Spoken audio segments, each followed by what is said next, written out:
Travis Scott has just been hit with another lawsuit from the family of a 14-year-old Astroworld victim. The family of John Hilgert are devastated by the loss of their son, and so now they are wanting to hold Travis Scott accountable. According to a recent report, the family have filed a new lawsuit against Travis Scott, Live Nation, and other event organizers. The lawsuit filed in Houston made claims similar to the other lawsuits that we have told you about on this channel. Mainly that Travis and the concert organizers failed to provide a safe environment for the fans in attendance. In addition to that, they also cited security failures, a lack of personnel, barriers, and emergency medical staff. In a statement to the press, John's father Chris said, "The pain of our loss from our son John not making it home alive from an event such as this is intolerable. He was a beautiful young man who simply wanted to enjoy his first concert event with friends, whom he treasured spending time with more than anything. If this lawsuit prevents even one family from having to go through the extreme pain and anguish that we have endured, then it is the least we can do to honor John's memory." The lawsuit was filed by attorney Richard Mithoff, and according to the suit, they are seeking $1 million in damages. The sad thing is that this new lawsuit is just one of the many that have been filed against Travis Scott and Live Nation.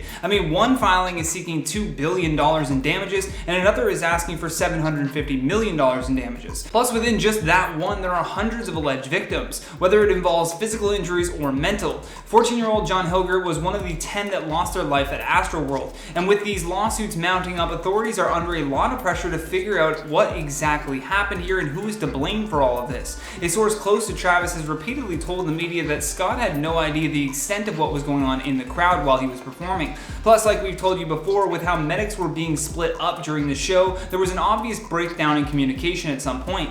Plus, there was that weird video of the Houston police just casually filming the show right when they had previously declared that time frame to be when the mass casualty event took place. Apple Music also takes on some of the blame because of the way that the barriers were set up for the show. It was more to do with getting a good shot than the safety of the crowd. The crazy thing in this scenario is that everyone is pointing fingers. I mean, for a bunch of people that just put on a festival and work together, no one wants to be solely to blame here. Travis Scott's attorney went on the defensive pretty early and said, "It was reported that the operations plan designated that only the festival director and executive producers have authority to stop the show, neither of which is part of Travis's crew. This also runs afoul of HPD's own previous actions when it shut down the power and sound at this very festival when the performance ran over 5 minutes back in 2019. Live Nation seems to not be pointing any fingers here and then just giving reassurance that they will be continuing to assist authorities. In an earlier statement, the company said they will continue to support and assist local authorities in their ongoing investigation so that both the fans who attended and their families can get the answers they want and deserve, and we will address all legal matters at the appropriate time. And hopefully the families of the victims can get these answers soon. But for now, that's all the time that we have for you today. Stay classy, and I'll see you on the next one.